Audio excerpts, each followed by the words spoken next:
If you feel like you cannot stop or slow down because it really induces guilt within you, then this is for you.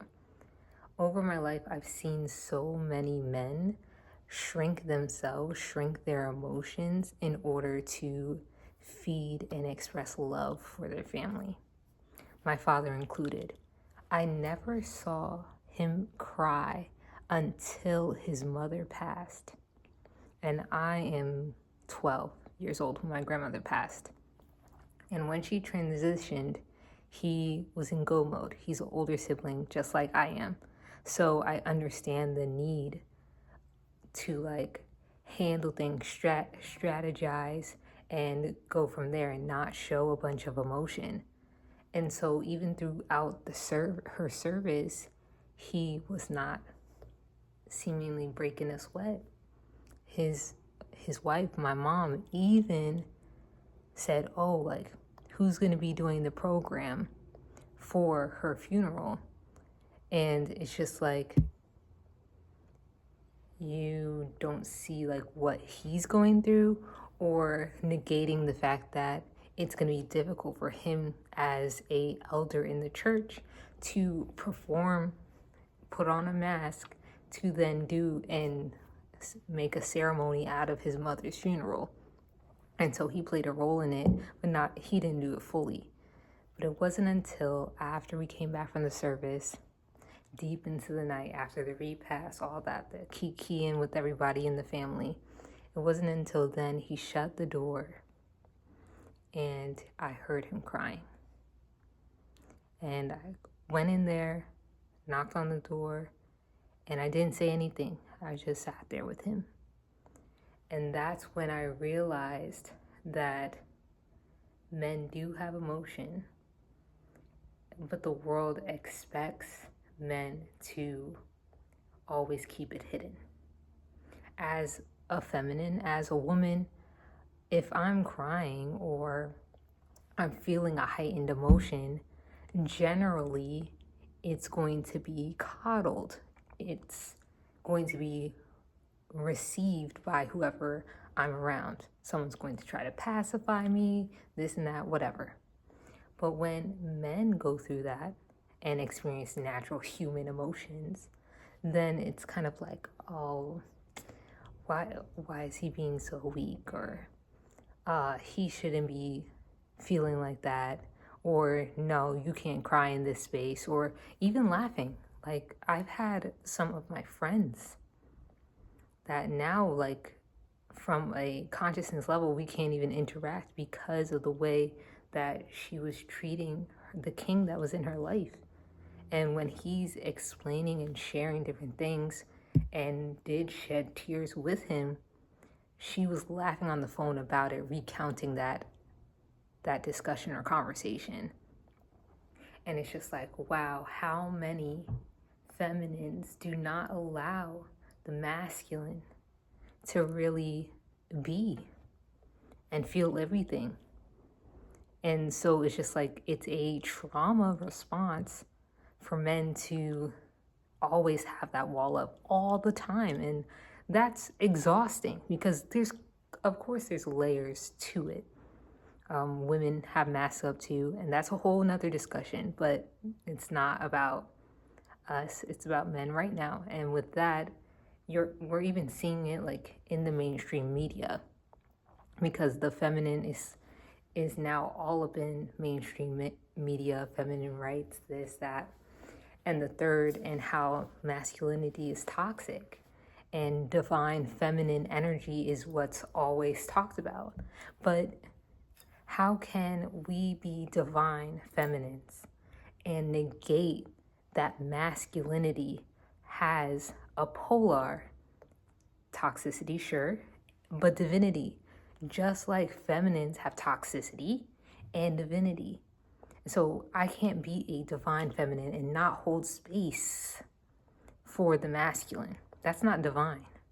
The divine encompasses everything with neutrality and love. So there's no way I could call myself the divine feminine and negate my counterpart's experience on earth. And so really led me to, putting more pieces together. The men in my family are so beautiful, so beautiful. However, there's a lot of brokenness, like internal brokenness.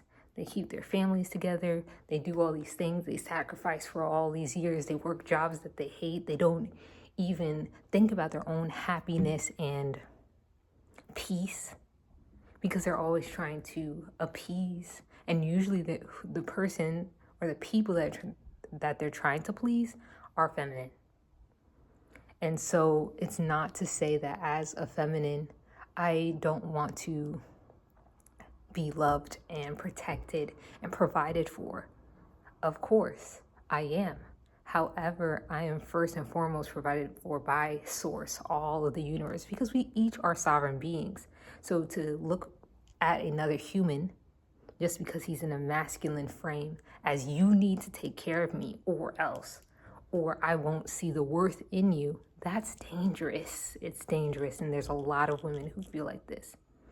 And so I wanted to share, let me just look at my notes. Okay, I wanted to share like where I'm thinking this belief comes from, especially the belief that performance equals worth. So like, let's look at what happens when we're children.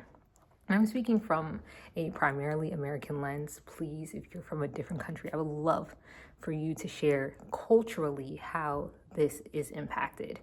But performance equaling worth. When we have young boys, sons, usually they're given things to build. They're given building blocks, trucks, cars, this, that. And girls are given little dollies. They are literally, our consciousness is focusing on emotional tendencies, relationship building, and all that. But little boys are focused primarily on physical building, physical action. And this is not an issue in and of itself, but without the understanding of the child of benefits of emotional transparency, emotional intelligence, being able to have safety and feeling all the emotions that as a human is natural and not within like hyperfixating on different frames. So usually little boys are not allowed to feel all those things, and that can interrupt and traumatize the psyche and create patterns of masking, patterns of shrinking oneself and lowering someone's self-worth, or only looking at their self-worth within validation. So like how do I look as a man? How much money do I have? Do I drive this certain thing that is appearing like I have whatever? And I'm not saying that as men there isn't a aspect of like goal orientation that's needed, or prosperity forward thinking that is necessary, of course, but at what cost? And if that's at the cost of your emotional peace, if that's at the cost of your divine rest, then you're actually not living as a king. If you don't have a queen helping you move across the board in chess. And even if you're not in a relationship and you're not feeling like that, the feminine that has birthed you is supposed to hold space for all of you. And often we don't see that, unfortunately. And so with that, I am curating spaces for men to feel held, because there's a lot of things that are happening on an internal level with burnout, numbness, overthinking, an external level of perfectionism, addiction, emotional shutdown, overworking. Men overworking is actually a trauma response. Men overworking is a trauma response. It's not natural. It's not. Men are here to strategize. You're here to figure out the play-by-play. Let's position ourselves in great ways, but not overworking. No human is supposed to overwork. Nothing in nature overworks. So why is it that one sex should overwork themselves and the other sex should not do anything? So like, let's play to our strengths. Let's talk about how boys are conditioned early on. We talked about like the toys, media. Media is a big thing of like, we see in movies and different shows. So like, boys don't cry, boys don't share all those things. Like, they punch pillows, and like, punching pillows is good. Like, you got to get your emotions out through your body. But sometimes it's nice to have someone to talk to have someone to sit with. And that is something that is missing in the culture. It really is. And so this trauma or overworking, the stiffness in the body, it's showing out experientially through how you're feeling throughout the day. So if your chest is tightening, your back is hurting, there's different things that are going on within your body. What I'm learning is that structural issues can also stem from emotional foundation issues. So I see a lot of men that get hip replacements, often in their right hip. And as a stretch therapist, I'm working through remobilization, flexibility, helping them have more longer longevity because of the mobility that they're reaching in their joints and their physical well-being.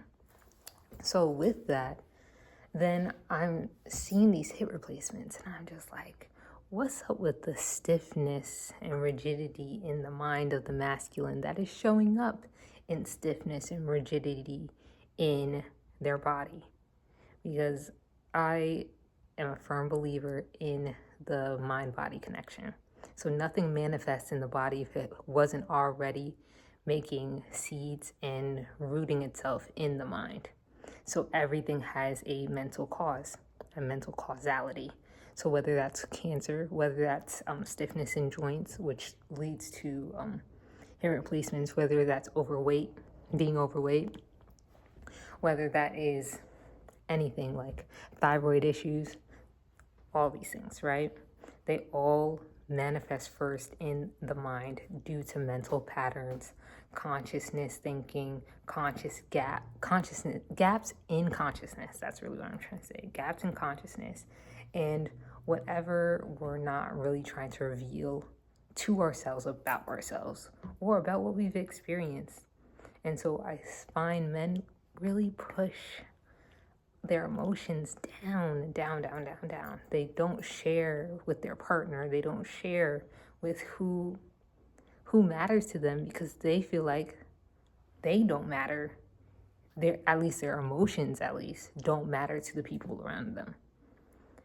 But if we're going to create better communities and better families and stronger families and foundations, then we have to see every human as fully human.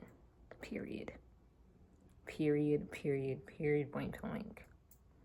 And so the silence that men are feeling, and you may be feeling this as well, it comes with a cost.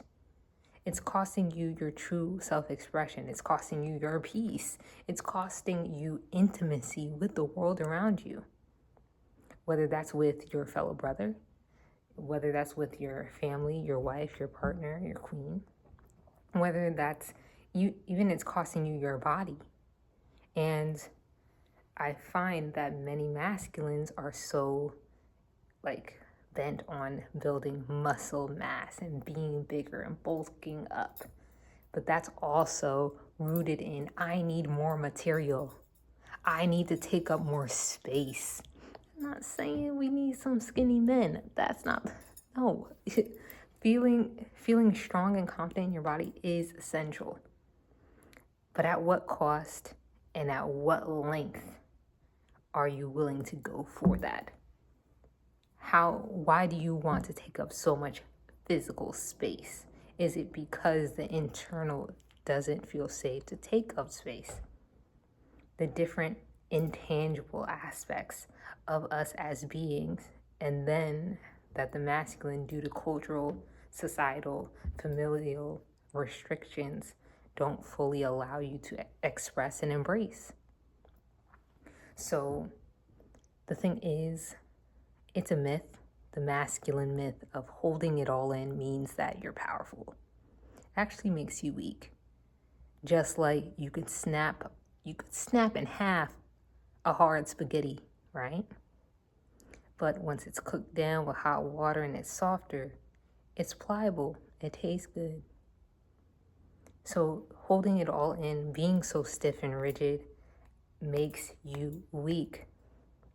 It makes you weak, and you don't have to do that.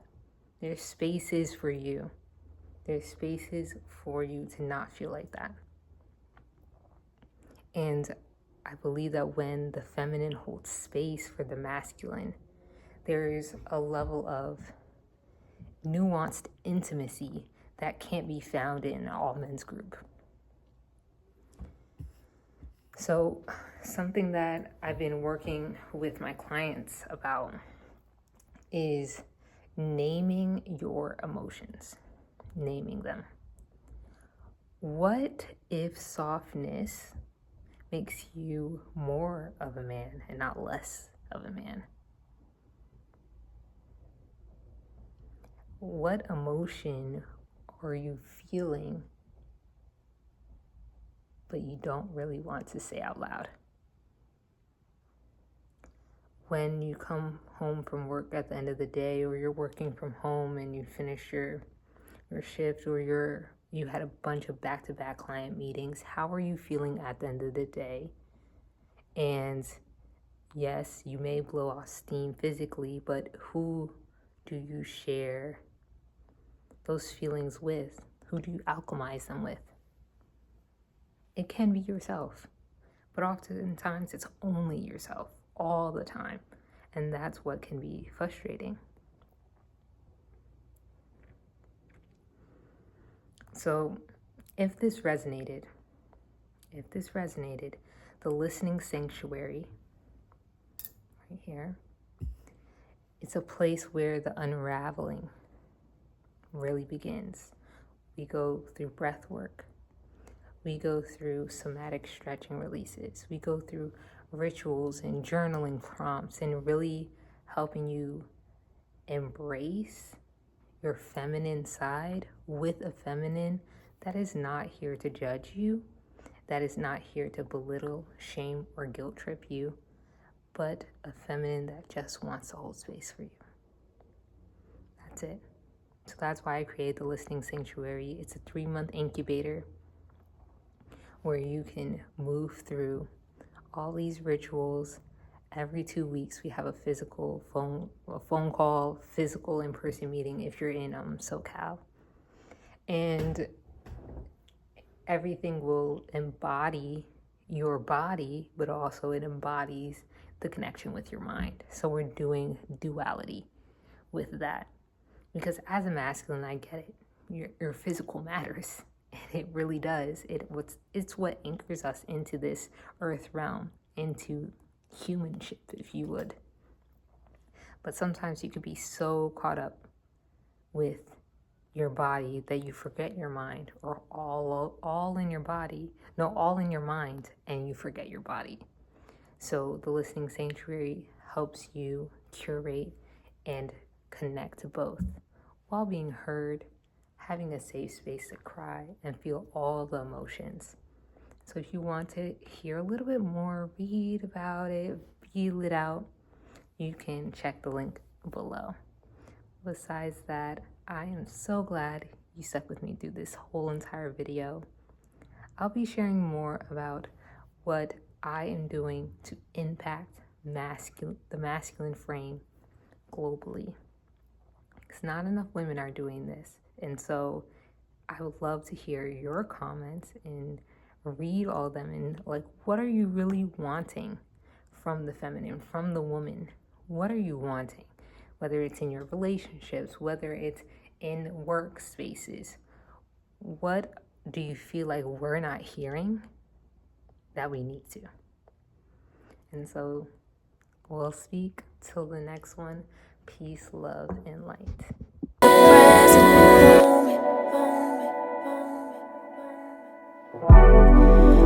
I honor God when I honor me. I honor God when I honor you. You honor God when you honor me. If you don't honor God, how could you honor me? Honor me.